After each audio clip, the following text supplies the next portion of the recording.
Great Plains, conquered by steel and steam.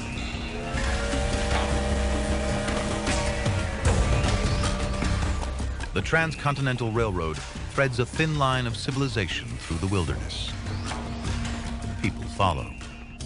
In just 1 year, 40,000 settlers moved to Nebraska, fanning out across the frontier in wagon trains. When in the mid-19th century to the late 19th century, they went out and settled some hostile territory known to mankind in the Great Plains where I grew up. These were true pioneers. The government accelerates the process with the greatest land giveaway in history. Anyone with a $10 filing fee can claim free land. A quarter are single women and ex-slaves. When you see the desperate scramble in these rickety wagon trains, you realize that the promise of America was land. These are people who never in a million years would be able to own land in Europe. Eventually, 10% of the United States will be given away under the Homestead Act. I'm not going back to Indiana to rent until I bust entirely and have to walk back. Uriah Oblinger, Civil War vet, claims his 160 acres in Nebraska. There's a catch. 110-degree summers spark prairie fires. Trees can't survive the drought and flames. There's so little rain, nothing grows here but grass. Without lumber to build houses, the new inhabitants live in mud huts, built of sod, cut from the plains. Uriah dismantles his wagon to make doors and windows. They often had insects. They invited snakes. It was, well, pretty much like living in a burrow in the ground.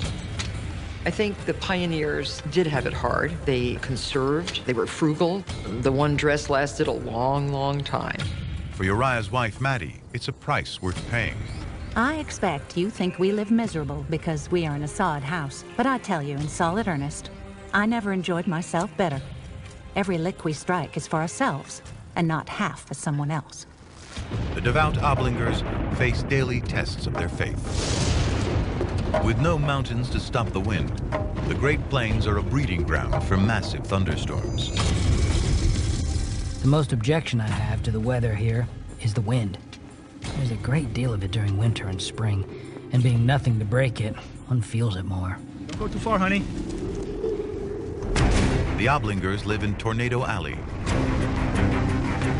More twisters hit this region than anywhere else on Earth.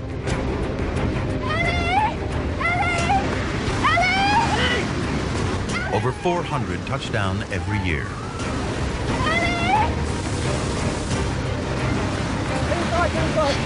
Tell the folks they never seen a storm in Indiana. Only playthings.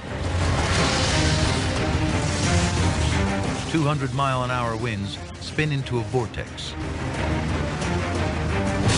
sucking in air and anything not bolted down. In 1930, a man is carried a mile across Kansas. Fish and toads rain from the sky. The Oblingers hunker down in their heavy sod house,